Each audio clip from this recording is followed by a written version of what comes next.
യോഹന്നാൻ പറയുന്നു, we will see him again. Therefore those who have that hope in him will purify himself. തന്നെ ശുദ്ധീകരിക്കുക.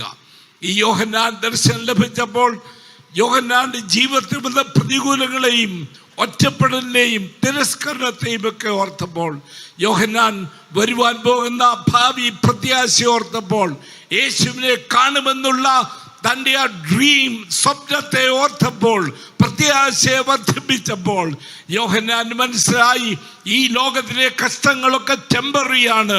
But I will see him one more time. യേശുവിനെ ഞാൻ വീണ്ടും കാണുവാൻ പോവുകയാണ്. അനേക ദൈവദാസന്മാർ, ദൈവ മക്കൾ, ലോകം വേണ്ട, എനിക്കൊന്നും വേണ്ട എന്ന് പറഞ്ഞ് കർത്താവിന്റെ പിന്നാലെ പോകുവാൻ പറഞ്ഞു. ഈ ക്രിസ്തീയ ദർശനം ജീവിതത്തിൽ കണ്ടതുകൊണ്ടാണ് ഒരു ക്രിസ്ത്യാനിയുടെ കാലത്തെയും ഭാഗ്യകരമായ പ്രത്യാശ യേശു മടങ്ങി വരുമെന്നുള്ളതാണ്. സ്തോത്രം. What is the foundation of Christianity? ക്രിസ്ത്യാനിത്വത്തിന്റെ അടിത്തറ മരിച്ച് അടക്കപ്പെട്ട ഉയർത്തെഴുന്നേറ്റ ക്രിസ്തു മാത്രമല്ല, പിന്നെയോ മരിച്ച് അടക്കപ്പെട്ട് ഉയർത്തെഴുന്നേറ്റ് വീണ്ടും വരുവാൻ പോകുന്ന യേശുവാണ് നമ്മുടെ പ്രത്യാശ.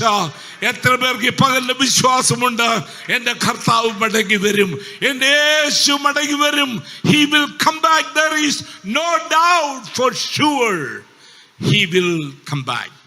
അതുകൊണ്ടാണ് സിംഹത്തിന്റെ മുമ്പിലും മൃഗങ്ങളുടെ മുമ്പിലും വാളിന്റെ മുമ്പിലും തീജ്വാലയുടെ ഒക്കെ മുമ്പിലും നമ്മുടെ പിതാക്കന്മാർ രക്തസാക്ഷികൾ ചിരിക്കുന്ന മുഖത്തോടുകൂടെ പോയതിന്റെ കാരണം, ഞങ്ങളുടെ ശരീരം ഇവിടെ ദഹിപ്പിക്കപ്പെട്ടാലും, വാളുകൊണ്ട് രണ്ടായി മാറിയാലും, മൃഗങ്ങൾ ഞങ്ങളെ തിന്നാലും, യേശു മടങ്ങി വരും.